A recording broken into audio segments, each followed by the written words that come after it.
Hi friends, welcome to my channel. So if you are watching my channel first time, please subscribe my channel and also share it with your friends. In this library, so in this video, I will be explaining about the string module. So how to use string library and how to use various functions that are existing in the library. Okay.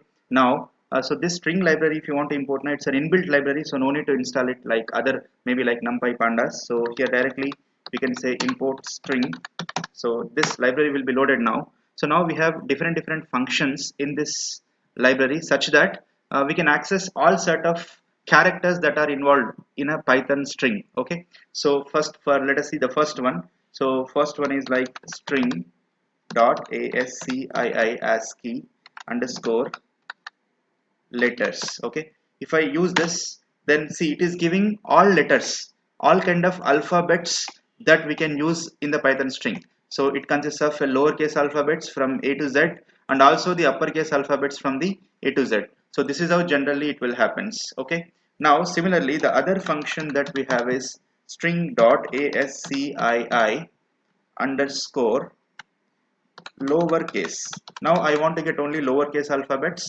So this is how directly we can get lowercase alphabets. So somewhere if you want to assign all the alphabets to a variable, so no need to write manually. Okay, so you can use this import string module and directly you can call the function so that this all these alphabets can be assigned to a library. So that is what the advantage. Similarly, we have another function string dot ASCII ASCII underscore uppercase. Okay, so now this will give us an uppercase. So if you're operating with an uppercase letters alphabets, then you can use this function, and if you want to operate with lowercase letters also, exclusively you can import directly all lowercase letters. So no need to type A, B, C, because you know it's very hectic to type each and every alphabet, because if you want to represent a string in Python, it requires to be put it inside the quotes, maybe single quotes or double quotes. So for all the 26 alphabets, if you want to include the quote and you want to separate by comma, and if you want to store in the form of a list or something else, so that will be a very tedious task. Instead of that, so directly you can pass it to a string,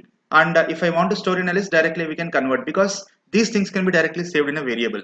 Okay, so all the letters we can access, all the lowercase letters we can access, and also all the uppercase letters also we can access. Now the other things that are possible with this is, so another function is like this digits. So we can get all the numbers, but all these numbers, so all the digits we can access, so 0 to 9, but these 0 to 9 are in the string form. Okay, this is not a number form, it's behave like a string only. Okay, then other thing is that the string dot, let me say, hex digits. Okay, so this function will give you all the characters that will use in a hexadecimal number system. So whatever the digits that are applicable in case of hexadecimal digit number system, so all such digits we can obtain by using this hex digit function. Similarly, string dot oct digits. Okay, this function will tell us all the numbers that we can use in an octal number system. Okay, whatever the characters that are required to represent any other number in the form of an octal number, so that kind of things can be done using this particular function. Then similarly we can have string dot punctuation. So sorry, it's punctuation. I made a spelling mistake there. Let me check.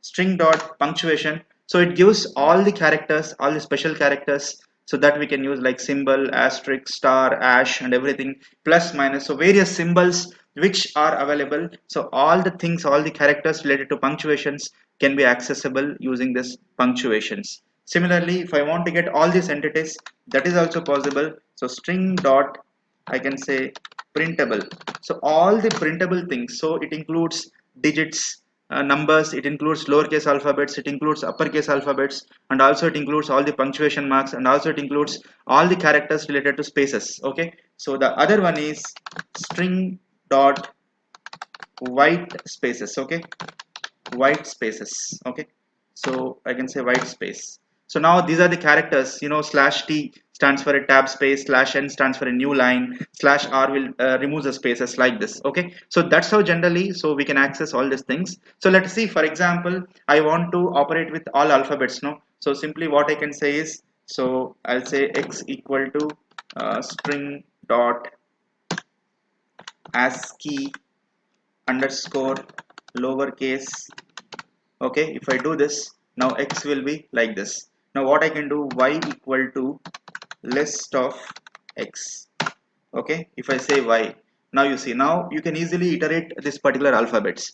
Now if you want to directly frame without using this, if you want to directly frame this listener, this is a very tedious task, right? You need to type lot of things. So that is what, like, you know, in any program, whenever you want to access any string related characters, so you can easily use this particular library, and which is very much essential, because usually string programs are little complex. So if you want to reduce the complexity, and if you want to give the input in simple manner, so then this library will help you a lot. So thank you guys.